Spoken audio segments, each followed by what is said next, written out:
Um, if possible, please do keep yourself on mute during the call so that it doesn't get interrupted. I'd love to maybe start out with a quick sharing on the chat box. We'd love to know one instance or one thought, one idea, one thing that brought you joy in the last week.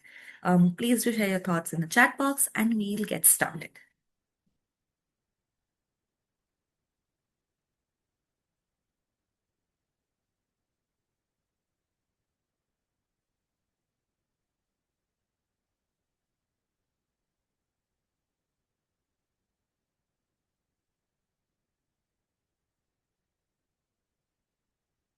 Okay.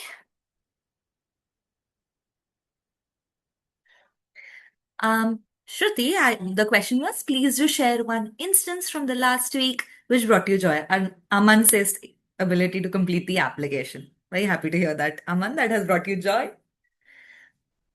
While while we hear more and more interesting and fun answers, Amna said reading some wonderful applications from the incubation that has been a big joy, point of joy for a lot of us at Circle. Um, And while we continue sharing our thoughts in the chat box, we'll quickly get started on today's call. As we all know, what Circle really feels very deeply about is that all children across the country have aspirations and dreams. Every child, regardless of caste, religion, gender, economic status, wherever they come from, and whatever their background is, deserves a life filled with opportunity and choice.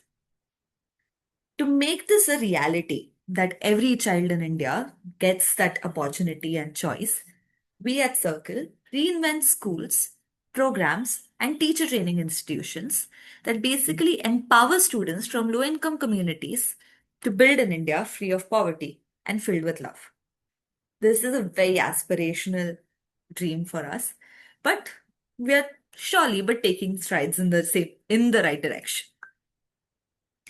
To make this a reality, we basically have three verticals or a three-pronged approach.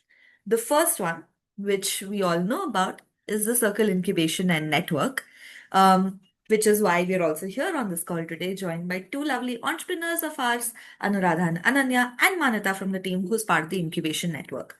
If you don't know, the incubation is a 2 year full time program that helps launch a school or an after school that are transforming the lives of young students from low income communities across the country. If you are somebody who's looking to launch a such program, you should definitely consider applying for the incubation. The second is Circle Labs. Circle Labs basically offers short term programming, workshops, mentorship, coaching, micro grants, guest lectures, and much, much more to basically build a community of people who are passionate and willing to build an India free of poverty. Um, Through Circle Labs, we do innovation funding grants, we do starter programs that many of you have been a part of, and also do many such forums like the one that we're on today. And lastly, we have Circle U, which is our newest vertical, which is basically preparing a network of teacher colleges and preparatory programs that are fueling the system with better and more prepared teachers that are able to teach in a world which is drastically changed from the 20th century. To dive a little bit deeper into the circle incubation, basically, it's a full time program that provides intensive support to a select cohort of entrepreneurs every year. Each year, we have one such cohort. The cohort has about 8 to 10 entrepreneurs each year, and we've already launched four such cohorts, and we are hoping to launch our fifth one this year. So that basically means we have 40 such programs that we've incubated, and that's a very exciting prospect for us. Um, the idea behind the Circle Incubation Program is to basically focus on building schools and after schools that are reinventing in the field of education, pushing high rigor um, in both academic and non-academic programming, and launching programs that are holistic in nature. Through the incubation itself, The selection journey that actually precedes the incubation can sometimes feel a little bit long. To give you an overview of what the incubation journey is about, I'll also just share some of the key dates, but it's also on the screen if you want to take a screenshot. The applications, which is the first stage of the incubation, are currently live. They will close next weekend, so it's 10 days to go, very, very short window left. It closes on the 22nd of March at the end of the day. This will be our, if you miss the application window, you would only be able to apply next year. So if you wish to apply for this year's cohort, please do apply before the 22nd of March. Following the application, we will invite a select cohort of entrepreneurs, select cohort of applicants for a 2-day in-person conference in Mumbai on the 15th and 16th of April. So I would also recommend that if you are applying, please do ensure that those 2 dates are free in your calendar already, because you would only come to know about the incubation conference selection by the 1st of April. So please do already free up those dates in your calendar. The third and final stage of the selection is the sandbox, in which we have 15 to 18 of our applicants are invited to an 8-week intensive period wherein they test out their ideas, hypotheses, and also get a taste of the incubation journey, along with some of the incubation and program team members who will be coaching them for those 8 weeks. This happens between end of May, starting of June till about July. And then end of July is when you would be informed if you've made it to the final cohort.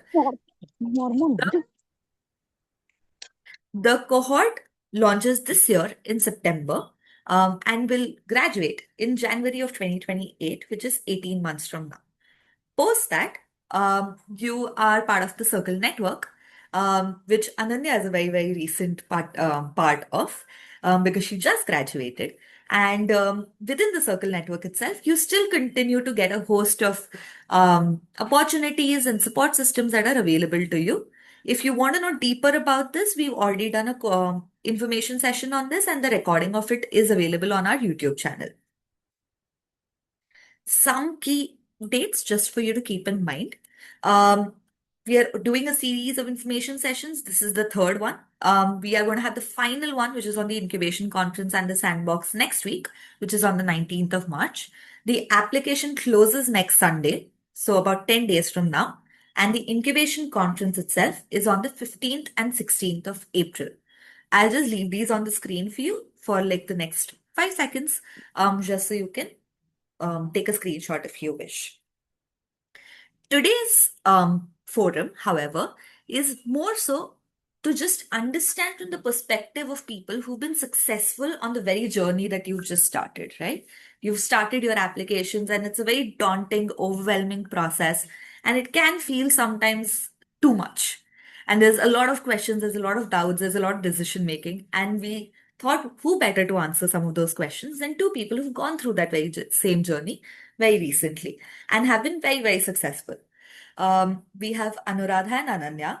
Anuradha, who leads Astytva in Pune, Ananya, who leads Khaangchu in Manipur. They will be sharing a lot of their thoughts. And to anchor this whole beautiful and insightful discussion, we have Manyata, who is part of our incubation team. If you were to be a part of the incubation, then you would be Manyata is somebody who you're going to see on a very, very, very regular basis. She anchors a lot of our modules and programming. And she is somebody who is pretty much the center at a lot of the incubation programming work that we do. To tell a little bit more about what she does, I'd love to invite Manyata to just share a little bit about what she does within the incubation and also introduce the wonderful panelists that we have for today. Thank you so much, Anaka. Sorry, I thought I was on mute still because I got a notification saying unmuted. Thank you, Anaka, for those very kind words and for taking us through what the Circle does and what people can expect. Hi, everyone. I'm Manyata, and I'm very excited to be here today to have this conversation with Ananya and Anuradha. I'll quickly introduce myself and then go ahead and introduce them as well. So I have been at the Circle for almost 3 years now, and I work at the Circle Incubation team, as Anaga mentioned. I work very closely with all our entrepreneurs across the different cohorts. I lead the module spaces with them. So the group learning spaces where everyone comes together for a week in different parts of the country, the design of that, the implementation of that, and being on ground with our entrepreneurs. And I also work very closely with a couple of our entrepreneurs as a coach to them. I'm actually at an entrepreneur site right now, and I've stepped away to do this call, and then I will be back there with him. So I'm excited to be here from actually on ground. I'm excited to take you through this conversation today, which I'm having with two very amazing and special entrepreneurs, Ananya and Anuradha. Um, are we getting them on Spotlight too, or should I first talk to them? Okay. Okay.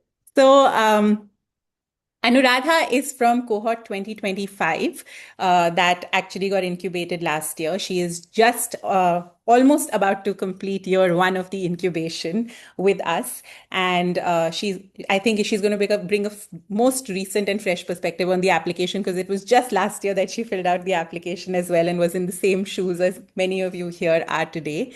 Anuradha is the co-founder of Astytva based in Pune, where she is working with 11th and 12th graders and now some young adults as well in the STEM space. And she's basically reinventing how math and science education happens and making it more relevant for the children so that they can actually apply what they learn and get into some high quality colleges in India and the world.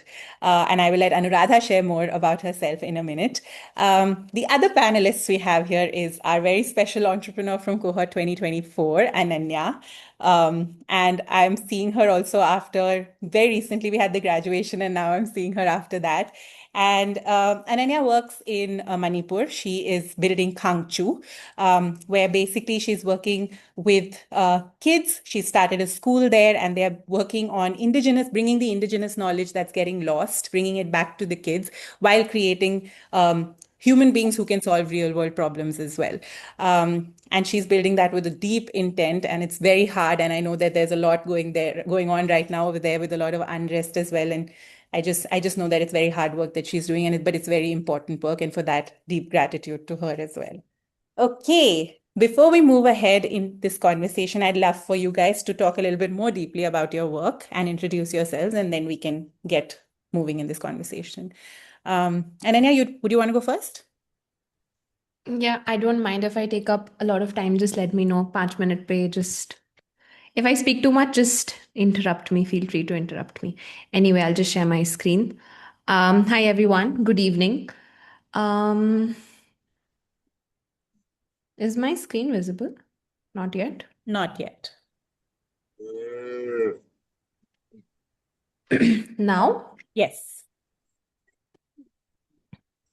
Okay. I'm the co-founder of an organization called Khaangchu.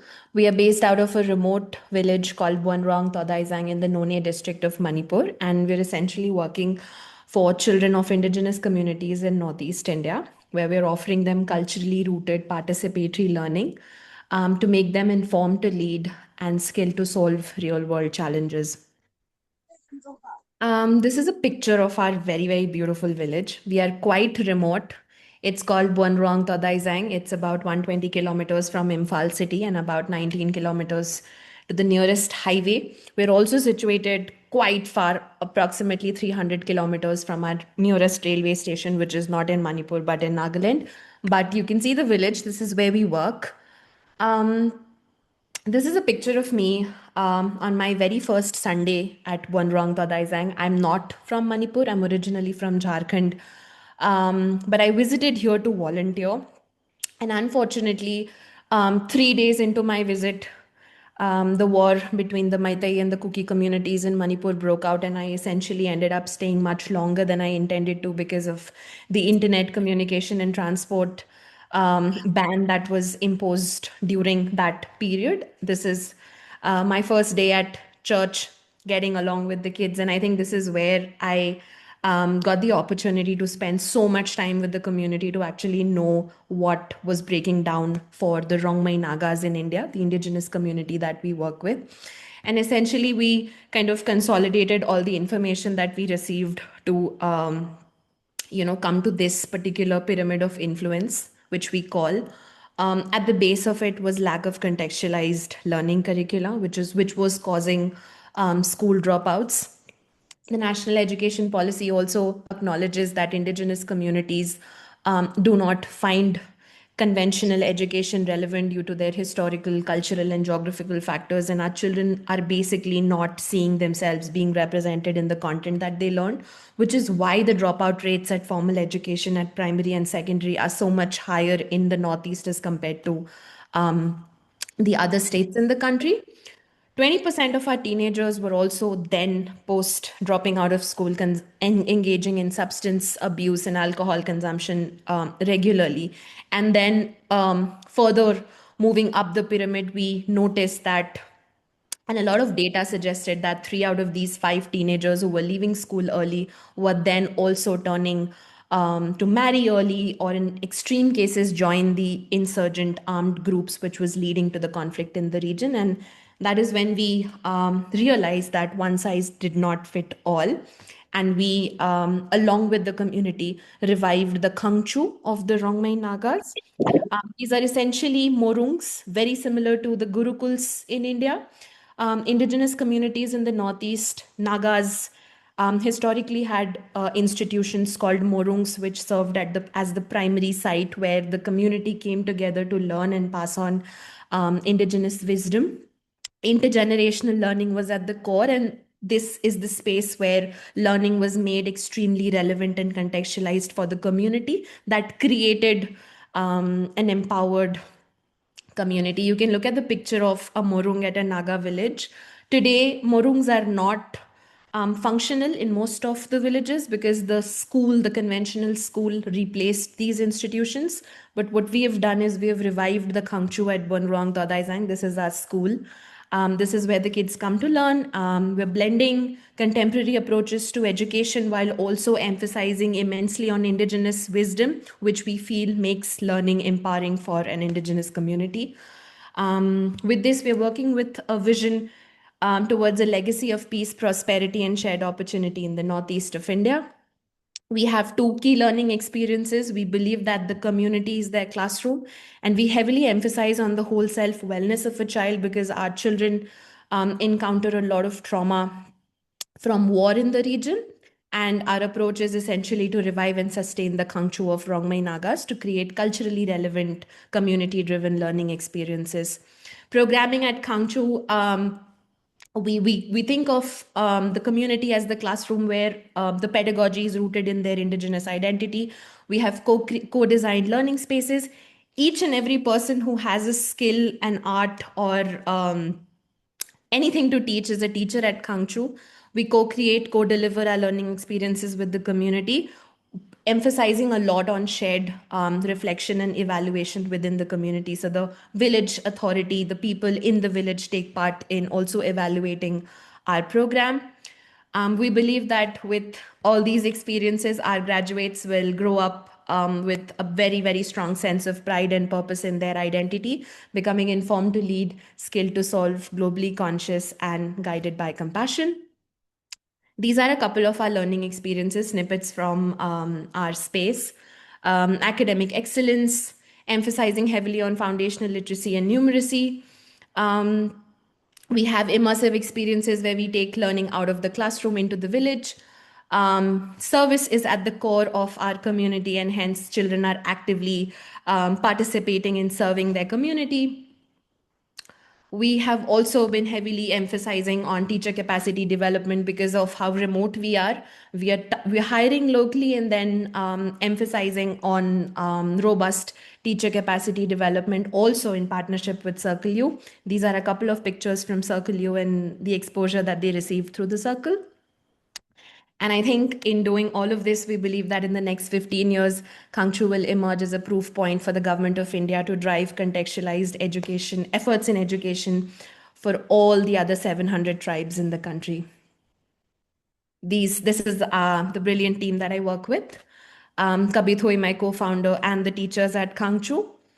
And yeah, with this, I think we are a village coming together to raise the children of Bonrang Dadaizang, and fortunately, yeah, with Circle now. So yes, that was about Khaangchu and a little bit of me. Thank you so much. Thank you so much for that, Ananya. Going through that made me also relive all my memories of you during the incubation at your many pitches. But thank you for sharing so much context about Khaangchu and what the program looks like now. We'll get into the Q&A after Anuradha presents about Astytva. So over to you now, Anuradha.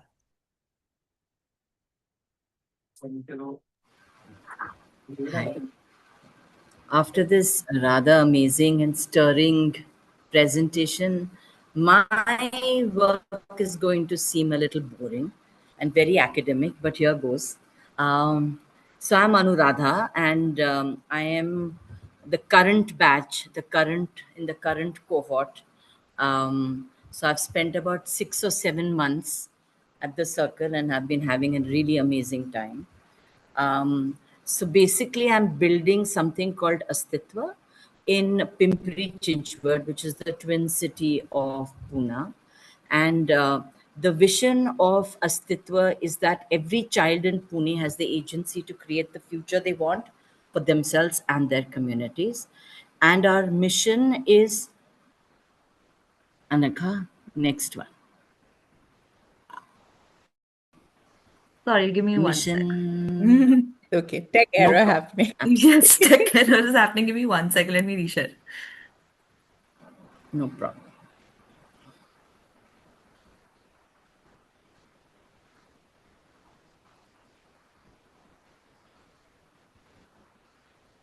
Yeah, so this is my mission, is to curate learning experiences where children can exercise curiosity and self-learning so that they are prepared for quality higher education.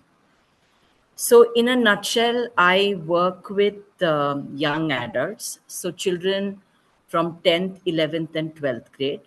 And one of the things which we have been working very hard towards is to help children access institutions, premier institutions for their undergraduate degree. And the nudges we have been giving the children is that they should opt for science and mathematics, which I feel has a brilliant future in the coming years. And so we encourage children to participate in an undergraduate degree in either computer science, mathematics, physics, chemistry, biology, or math, or computer science, right? So what we primarily do is that we run STEM programs for these children. So currently we are operating at 2 community learning centers in Bosrigaon. So one community center works with youth, and the other community center runs the education program. I've been working in this space for now 8 years, and I think Astytva has reached 1,000+ students in this area. And we're very happy to say that we have nearly 80 students who have accessed higher education, out of which 40 students are studying in premier institutes like Kriya University, Ashoka, um, Azim Premji, etc. So this is the area where I work. So if you can see, these are vastis, and largely they are populated by migrants from UP and Bihar, some from Karnataka and Rajasthan. And they have come to work in the small scale industry at Pune, which feeds the auto corridor. So these parents work as fitters, plumbers.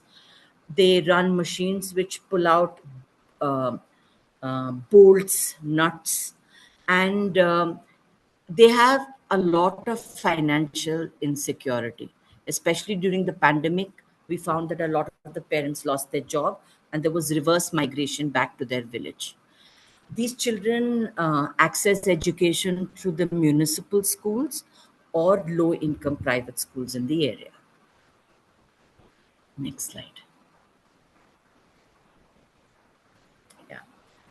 So, the way I look at what the mission of Astytva is that we want children to really understand whatever they are studying, whatever they are learning.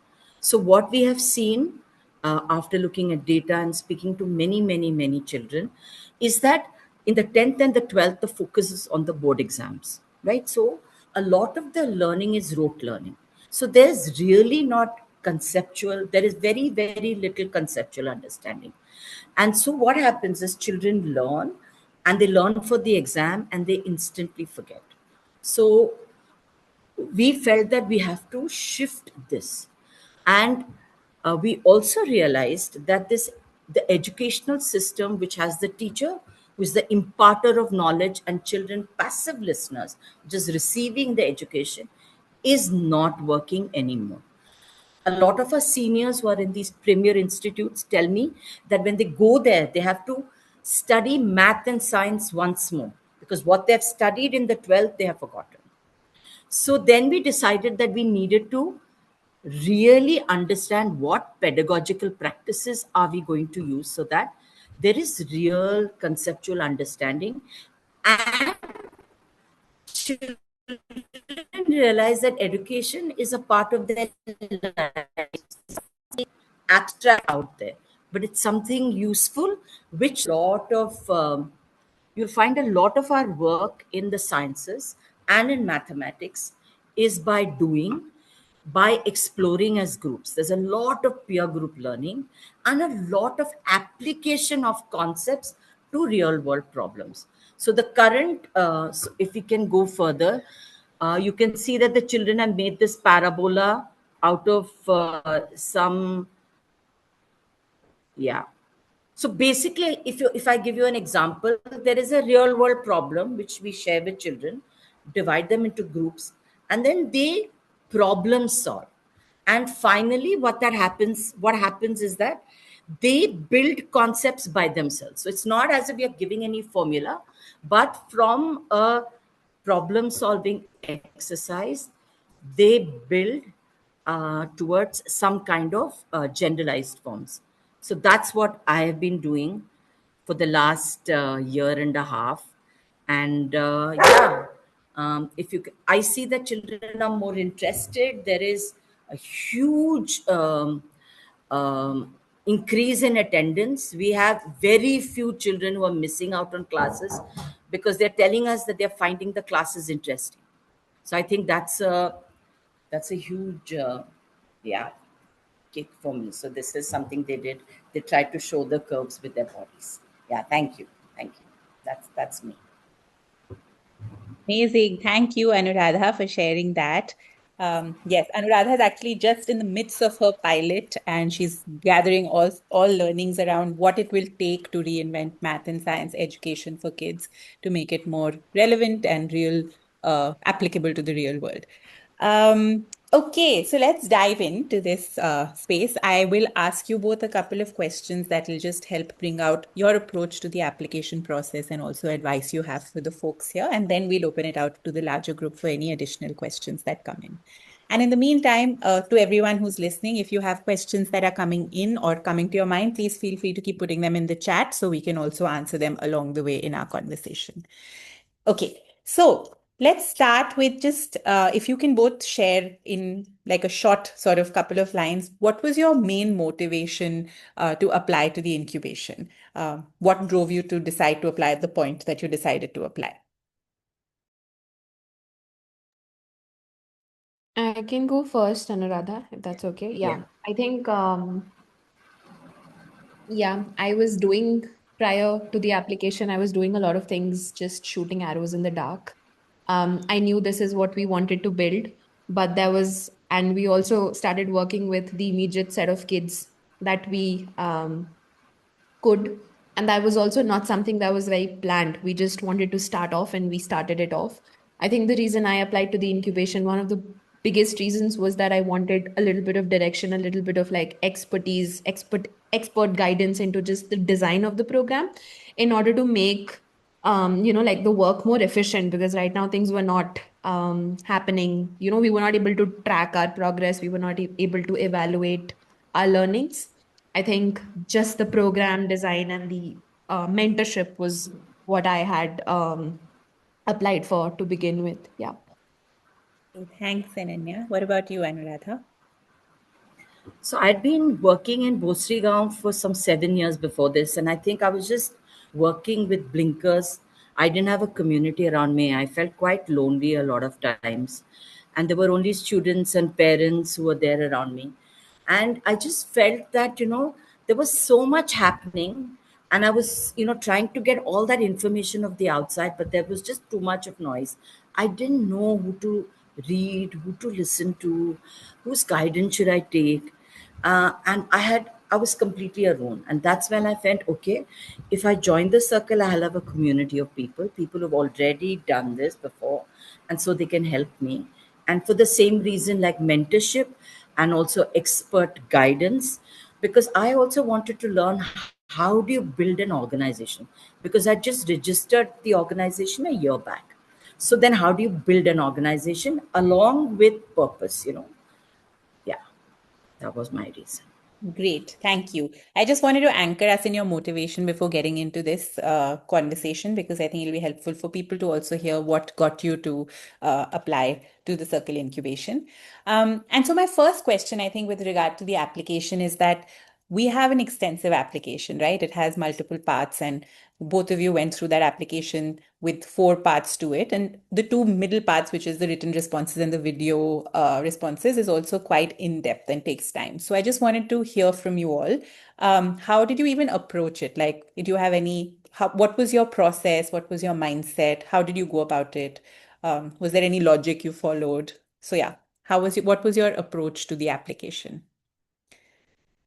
Anuradha, since you had the most recent one, you take this one first and then we'll pass over to Ananya.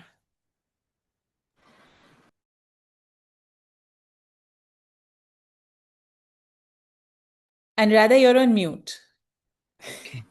Yes, now we can hear you. A recurring problem. Okay, so basically, even I was daunted by the application process, and I was wondering, what do I start? So I think at the beginning, I reached out to two other entrepreneurs who were, who were first cohort and I think third cohort, and they kind of like nudged me towards. So basically, I had some questions. Are they going to force me to, kind of build big and expand? And what is this circle all about? I really wanted to get a sense of what the circle was, propagating. And so they were saying, be open and be vulnerable. That was what one of the entrepreneurs said, and said, be real, be authentic about what your experience is. And then the other thing which happened was I had a great conversation with Chahat. And Chahat told me a few things. He said, ये वाले important questions आप सोचिए कि why are you doing this? Why you are doing this? And what are you building? And why now? Who am I serving? What is your USP? So he said, think of the pillars of your organization. Where to what end? So these are it's like basically the 5 W's and 1 H, if you look at it in terms of a framework. And he said that if you anchor all your answering around this, it should not be a problem. So, think about each thing and go in depth and try to, kind of. But one thing he said is, bahut zyada, if there are too many problems, you're trying to tackle too many things, that could be an issue. So that was what helped me. Amazing. Thank you. I heard you say that you basically followed did you say the 5 W's and 1 H framework? Have you created a new framework? I love it. And I heard you say that you spoke to entrepreneurs, which was helpful to understand the approach that you can take and how you can even start. Okay, thanks for that, Anuradha. What about you, Ananya? How did you approach it 2 years ago? More than 2 years ago. Yeah, 2024. I think the first thing that I did was I think there was this section in the application where we had to talk about the community, the demographics, and essentially like setting the stage for who are the people that we're working with. I think I started off with that because when I was talking about the community, I could list down the important, like, the factors that were important for the application. So it was essentially, like, the income levels, the education, like the literacy levels, how many have been to school before, how many have dropped out. And I think all of that was important for me. That gave me clarity to also, like Anuradha mentioned, like it's always a domino effect. Like, because of this is happening, then this is happening, then this is happening. And essentially, like, all of these are problems. So how do you, I think that's when I also, like, came down to creating that pyramid. And I realized that at the base of it was that the kids are not being represented in the content that they were learning. And I think that came from just sitting with what the context of the community is. That kind of brought me to that one problem, that is then, have that has a domino effect on everything else that's happening in the region. And I think that was very, very important for me to also consolidate my thoughts around, okay, this is what I need to put in the application, and not everything that's related to, yeah, this one core problem. Yeah.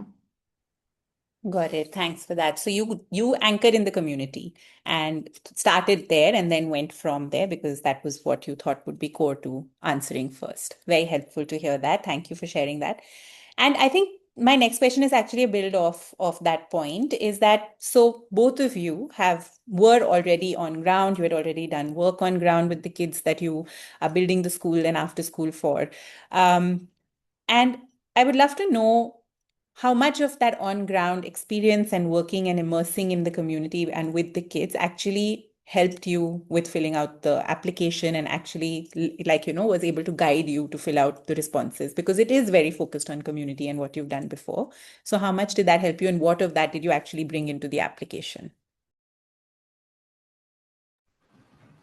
I think you should go first, Ananya. Okay. Okay. So we started our work in 2023 with the community. Manipur did not have access to internet back then, so we were not working out of Manipur. We were in Delhi operating online with all the things that were required. But I think the first thing that we did was deeply, deeply work with the community, not the children, but the community. So I think that's where we started.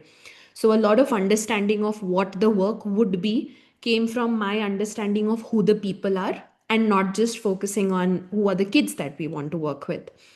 Once that was done, January of 2024 was when Khaangchu was officially inaugurated. And like I mentioned, we had the teenagers, they had already dropped out of school. They were not going to school anymore. And, like, we had 19 teenagers who would love to come to Khaangchu every other day. And we were in after school space back then. So we just started working with them. I think before the application, before I started filling out the application around this time in 2024, what was important was to know what's not working.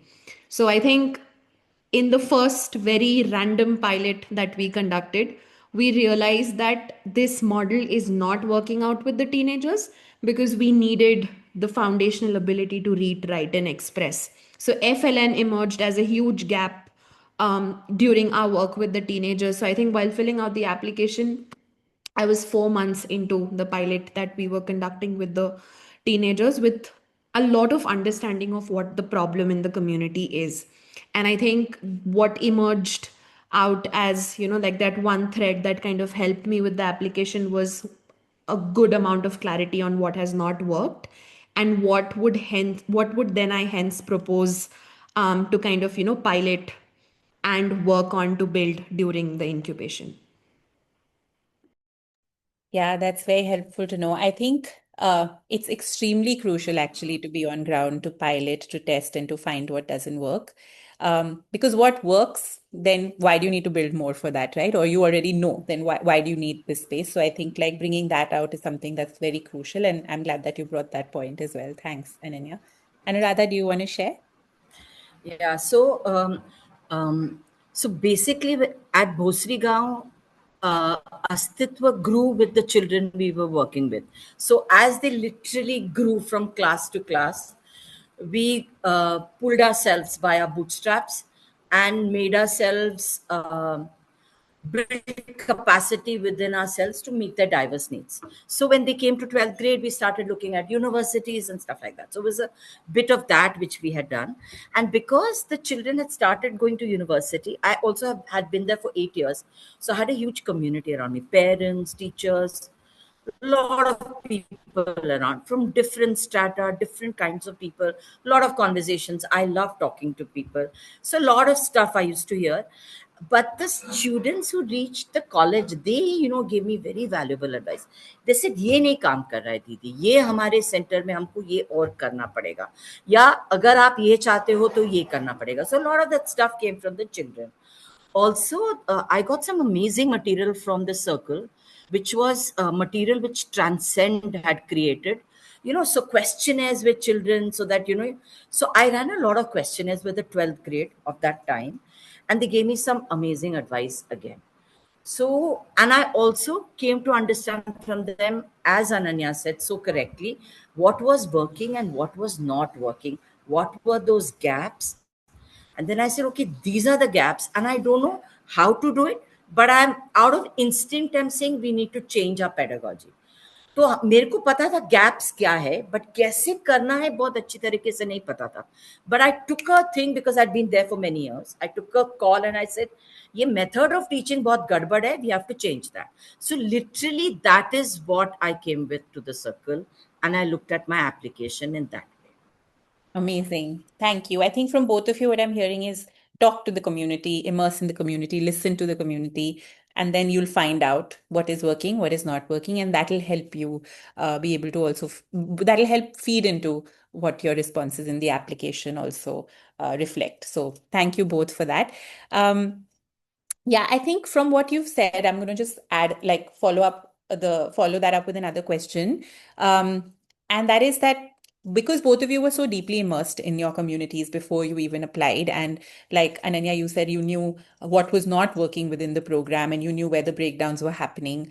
And even Anuradha, you also mentioned you spoke to kids and you saw where the breakdowns were happening there as well, or what was not working. But you know what tends to happen is that we know that there are so many problems, right? Like there are so many things that end up breaking down as well. And then there are also so many things in the community or in the space that may not be working towards, like in favor of the kids and the community. And sometimes we feel like we have to solve for it all. And so I'm curious about how you guys even thought around prioritization and finding what is that core that you will solve for. And while, yes, it's important to solve for other things, there are other ways to do it. But what is it that you will anchor on? How did you prioritize that? Because you must have been listening to a lot. Okay, I can share. I think, like I mentioned, the one thing that, again, a little bit of context, our children only speak, like most of our people in the community only speak the tribal dialect, which is Rongmei. They don't know Hindi, they don't know English. And I think during the first pilot, we learned that our kids are not reading books. Like they can't read at all. So they had access to zero literature, literally zero literature, because the only book that's available in Rongmei is the Bible. So they weren't reading. I think that stood out as, that one thing that we needed to look at. And we realized that our kids need to read first in order to even express or go deep into other theories that we were exposing them to. And hence, the proposal to Circle then was, can we begin earlier? So I think because there were two things that I prioritized for the program. One was the age group, the kids that we were working with, and then just the language approach, because then the priority for the first couple of years became English literacy, and how do we get our kids to read and write and speak fluently in another language, which happens to be English for us in the region. So I think it emerged out of that one understanding of, okay, this is the program, this is how we want our kids to kind of, the vision, essentially anchoring in the vision. But then for us, it became, if our kids are not able to read and write, then how do we even get them to, like graduate with all the things that we want them to graduate with? And hence the age group became a priority area for us. And of course, the language approach. So I think that's what I came into the incubation with. Thank you, Ananya. That's helpful to hear. Anuradha, would you like to share how you prioritized and picked your core problem that you want to solve for? You're on mute again. Is that okay now? You can hear me? Good. Yes. You can hear me? Yeah. Cool. So, I kept hearing from the children, the young adults, that, they were aspirational. There were dreams and there were aspirations. For whatever reason, being a part of Astytva maybe for a very long time, I think there were a lot of aspirations. People didn't know how to get to those aspirations. So for me, the goalpost was, ये aspirations है, इनको ये करना है. तो एक college education is one way. So I kind of zoomed in and said college education is going to be crucial for these aspirational young people. So that's the goalpost. And how am I going to help, or how are we all going to figure this out? So then we figured out a few things we were capable of doing. See, that's where I brought Astytva front and center and said, देखो ये बहुत सारे problems हैं, और वो करने के लिए we probably have to do many things, but Astytva and the way we are and how many people were working there at that time, हमारे इतनी ही capacities है.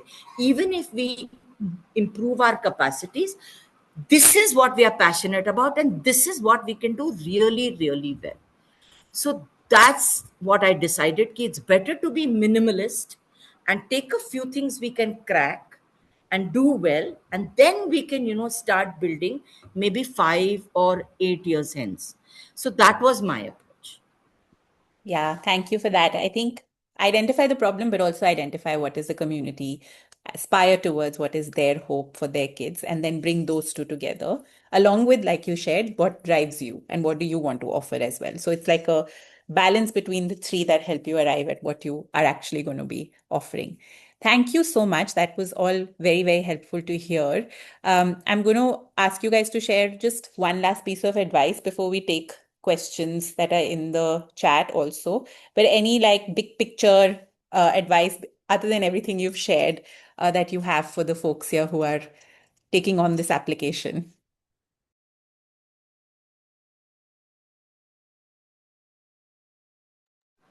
Okay, I can share. Yeah, All right. thanks. I think like I mentioned, also from like my application, um, like I said, it's always a lot of times when we are thinking about what we want to work in education specifically, we turn to like just when we are whiteboarding, a lot of the times our head just goes into the problems. Okay, this is breaking down, this is breaking down, ye bhi ho raha hai, ye bhi ho raha hai, oh my God. And then it just essentially becomes like we're just like talking about the problems and the problems. So, I mean, an advice would be to like not have your application just reflect all the problems that you're trying to solve, because I think collectively we've agreed that we exist because these problems exist, and these problems are everywhere. I think the focus on what is it that you think is going to solve the problem. So like prioritizing on a couple of things, a couple of points that you want to address, and then essentially what your innovation is, but also not a lot of emphasis on the 100 things that you're doing as in the inputs. Like, okay, this is happening on ground, this is happening on ground, this is happening on ground. So not maybe a lot of lot of emphasis on particular inputs of what's happening, that could get overwhelming. But maybe just like an overall flow of this is what the theory of change is going to look like, not the technicalities of a theory of change, but just this is the innovation, this is the overall intervention. And of course, how does that impact the community that you serve? I think just anchoring on the community and the context of the community would really help you. So yeah, that helped me. Thank Thanks, Ananya. Anuradha. So I think, I believe in like gut, go with your gut. I really have a lot of respect for the gut.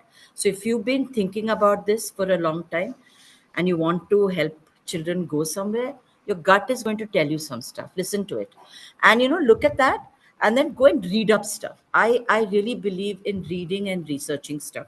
Go and look at organizations who are doing similar things in similar contexts, their innovations. A lot of stuff is already happening. And then you anchor back, like Ananya said, in the community you're serving and the aspirations of the children who are there.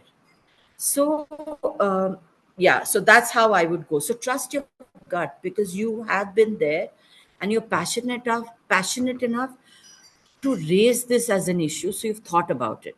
So sometimes, yeah, I think that's a good way to go. I love that. Trust your gut. Thank you, Anuradha. Okay, we'll take a couple of questions from the chat and either of you can answer. So there's one question around from Aman around how did you deal with the unknowns before applying? I think I'll also rephrase that question and either of you can pick it up. Like how much did you feel like you needed to deal with before you applied versus how much did you just say, let's do it after? And some unknowns he's given examples of is finding teachers, getting funding, all of those kind of unknowns. Is he what? So how much did you try and crack before applying, and versus how much did you just like stay lean Can I and then also, yeah, add just yeah, one twist to the question is I think the way I ask is also from the mentality side. Like, there is a lot of pressure of not knowing things. So as an entrepreneur, like, how do you deal with before, especially before the application? Like, how do you deal with this pressure of there's so many things which we have to do? And yeah, that's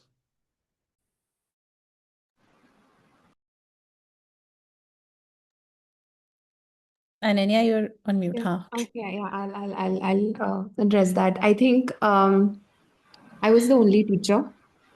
There were no teachers.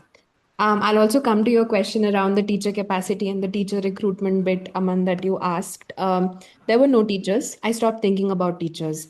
I was the only teacher.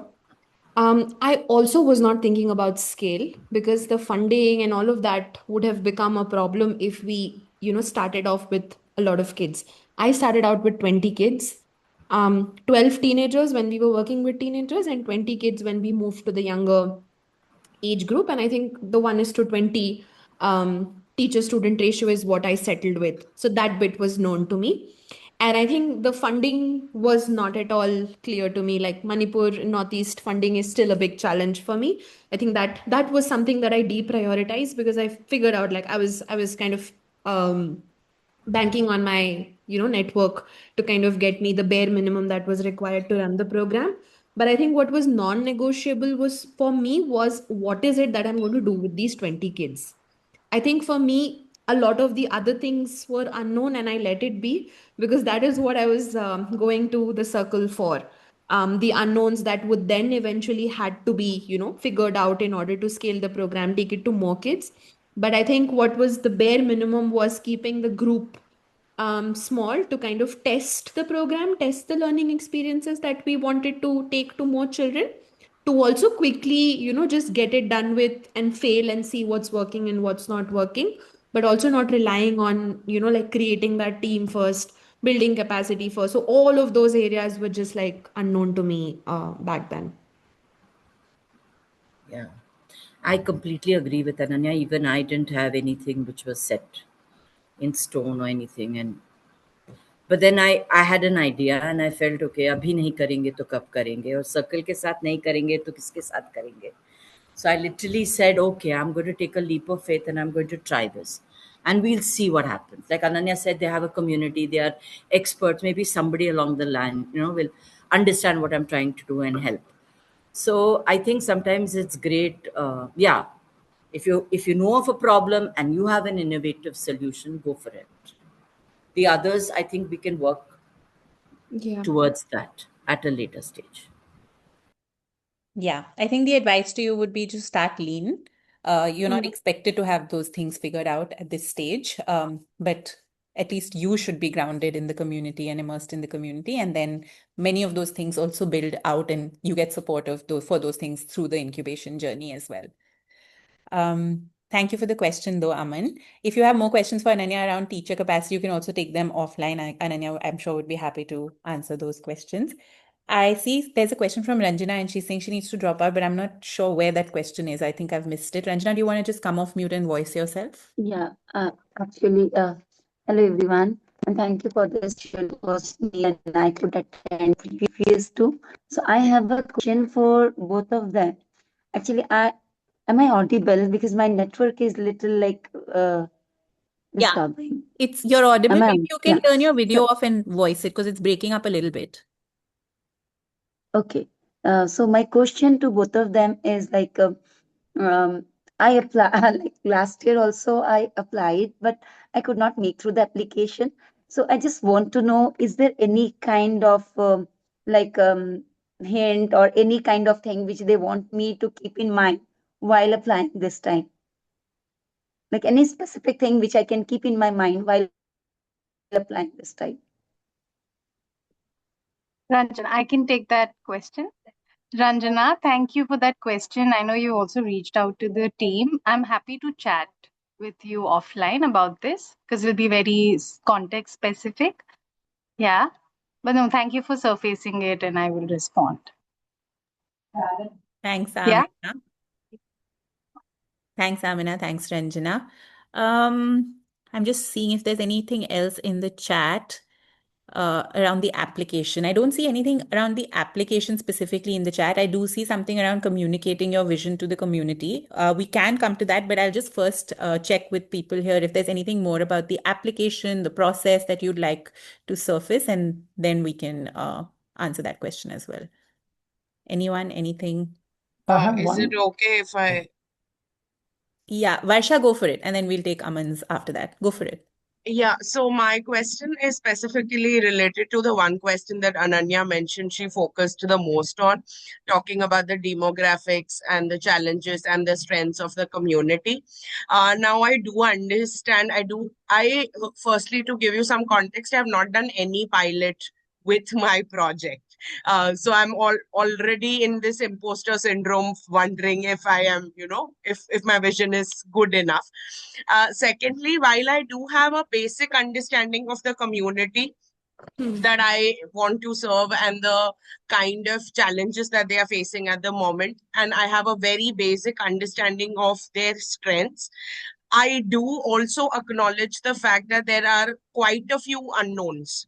So I feel a little struggling to answer that question, and I also feel that that could like make or break my application because it might seem that I don't have enough clarity uh, regarding the community and what exactly is my vision. So if you could throw some more light on that specific element of the application. Ananya, do Manyata, you? anything to, I can share like what I'm thinking I can share, but I'm not sure what is the alternative to like spending more time with the community. I can just give you an example, Vasha, of what happened when I had not spent enough time and why it's extremely crucial. I was teaching in Delhi. I was a Teach for India Delhi fellow. And I was an English teacher teaching primary kids English. And I think when I came to Tadaizang for the first time, I was told that the ninth graders were not studying, like not reading second grade texts. And I was like, this is quite an easy problem for me to solve because I've already taught English in Delhi. And I just went in and I started teaching. And I failed. I horribly failed because I realized that. So Rongmei, all the Naga languages are extremely tonal and they have a very, very, like, of course, like the language is very, very different from English. And English teaching also had to be contextualized because Rongmei people are also using the English alphabets for their language. So a lot of the phonological things were quite different and our children were proficient language like Rongmei language speakers. And I think had I known that before, I would have saved a lot of time, even like figuring out the English language piece. And I think it is only with my interaction with the children, my interaction with the parents. The parents told me I was figuring out, I was looking at the spellings of this one particular child, and I went to the parent, and the parent told me, Naga languages are nasalized, which is why the child is making the mistake with a an and am sound. So I think that is the depth of context that I went to in order to address like these nuances in terms of the program.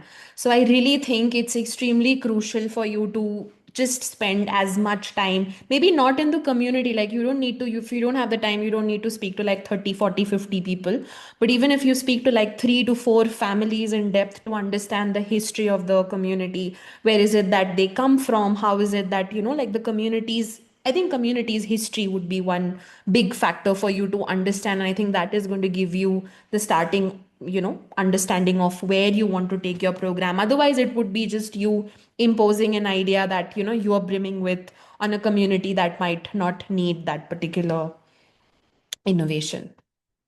Yeah, thanks for that, Ananya. I think I fully echo that. And I think it's like non-negotiable for us that you are immersed in your community and that you've done something to understand your community. And also having tested out something and coming with learnings from that and seeing what you want to build further, it's just very, very crucial for you to be able to also leverage the incubation program further and to its best. So it's extremely crucial. Thank you. Okay. Thank you, Varsha. I am seeing some questions in the chat also, but I don't think there's anything right now application related. So I'm going to, Aman, you had an application related question because you're Yeah, yeah. It was application because I think in the application we have to give the vision. So I have a question like for both of you, like in the 2 years and 1 year for Anuradha ji, like have you ever felt like, because you go through the cycle of prototyping, reiterating, going back, basically changing the vision, not like changing the vision fully, but like, tweaking it so that it fits because when we start, like we don't have a lot of inputs. So how, like, do you have to go through this phase? Yes, Aman, it changes. It changes all the time. The articulation changes, you make it more nuanced. Sometimes you're not like, sometimes when you're thinking about the 30-year plan, you'll be like, nahi, ye to nahi hoga, ye karna padega. So it changes all the time. I think you just need to like, I think I will reiterate what Anuradha said, like just go with your gut for now. This is my vision. This is what I want to work with. And I think if you get through the incubation, you'll have the whole theory of change module, hopefully, Manyata, where you will, you'll spend time articulating your vision and your theory of change. So it's going to change. Yeah. Yeah. Thank you. Thanks a lot. And do you want to add anything? Yeah, I was just thinking that even now I'm not sure about what I've written. No, so and I'm sure Ananya will say the same thing. So obviously the larger idea that will not change, but where you're going to put your bet on, that is going to change your mission. Then maybe add a nuance to your vision. So that happens. So I think that's a part of the journey. Yeah, absolutely. Thank you for that, both of you. Okay, I'm cognizant that we're over time now, right? We've like it was still 7. Am I right, Anaka? We have a buffer till 7:15, but we can just maybe take one or two more last questions in case anybody has something application specific. Yeah. If not, then I think there's just one question that Prashansa had and one that Ima had, which were not application specific, but I think we've already answered them on chat. Prashansa, did you have a follow-up on Ananya's answer that you wanted to check? Thanks, Ananya, for asking, and thanks, Ananya, for sharing on chat. Would love to hear from Anuradha ji as well as to how that journey was for you. And I can reiterate, my question was around when you had your program vision, as a part of the incubation. So I'm kind of thinking of when you are in the incubator, and you have this vision, with you, and you're going to the community, and you might have spent time with the community, right? And I maybe share a bit of my context as well, where I've spent time with the community, but now when, you go back as a part of the incubator, with a more refined way of looking at, the program, the vision of the program, and, the idea is to co-create it with the community. So how did that shape out for you? How was that process of co-creating the program vision with the community? And initially, it's maybe you think of something, you take it to them, but then, how did those conversations go for you? What did they look like? How did you approach it? What was that process like for you, that co-creation of program vision with the community? Yeah, so I'll tell you, for me, it was that um, there was a lot of refinement done with the help of my students, my senior students, who were already in these colleges, and so they were adding, bits from their own experience, and they were pointing out to some of the gaps they feel which the education system brings to their learning. And then I realized in some ways Astytva was not doing anything different. We were replicating a lot of that. So I think, yeah, conversations with my students really helped me, really pinpoint to what was lacking, what were those gaps. And I read a little bit more about it, spoke more. And I think that really helped for me. I wouldn't have reached where I am without the students. Thank you, Just to Anuradha. add to that, Anuradha, I think I agree with what Anuradha just mentioned. And just to add, Prashansha, I think like you're advised to have like a community advisory, like some representatives from the community. And I Yeah, think as a practice, what I was doing after every module, I think your question also was like, how are you communicating the changes or like the ideas right. coming to?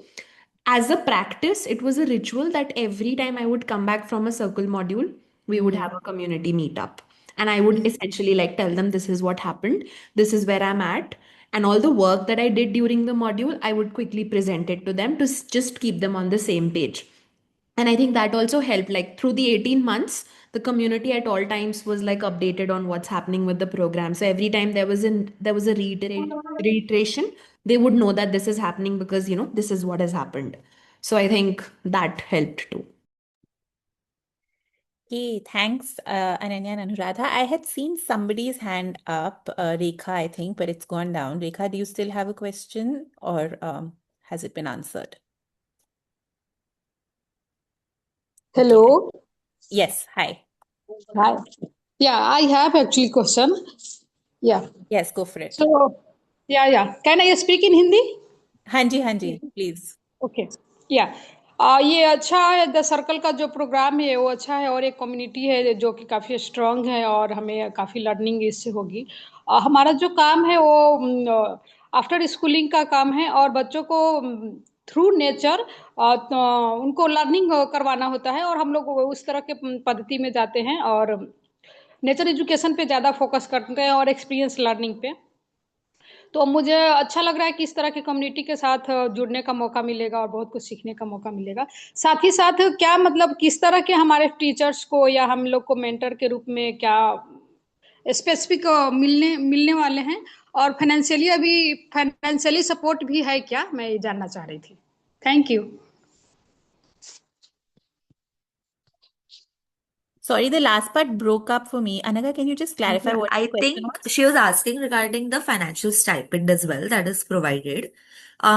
रेखा, आप हमारे अगर WhatsApp channel पे हो तो आप हमारे जो previous information sessions हुए हैं उसमें हम डिटेल में बताते हैं कि क्या क्या मॉड्यूल्स कवर होते हैं in the incubation as well as क्या क्या फाइनेंशियल सपोर्ट भी मिलता है वो पूरे 2 साल के लिए.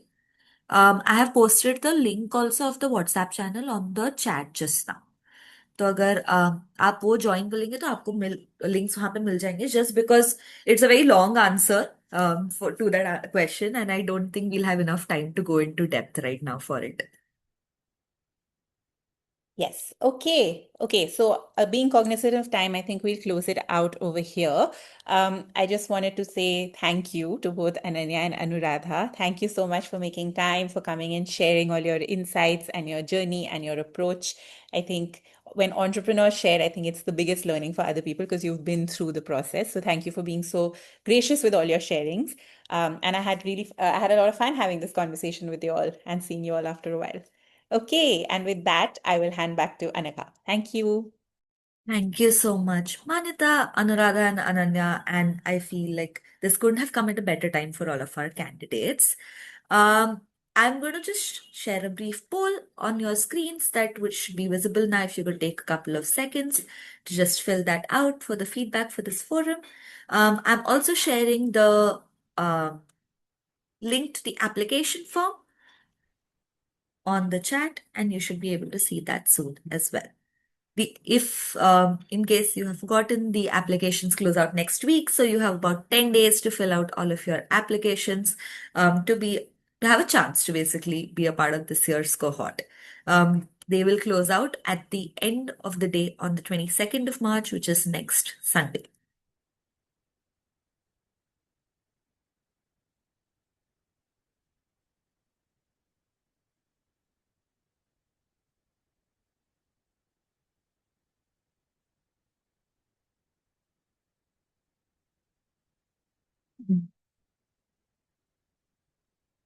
Once you're done filling in your feedback form, please feel free to drop off. Thank you so much for spending your Thursday evening with us, folks. Thank you, Manta. Thank you, Anuradha. Thank you, Ananya.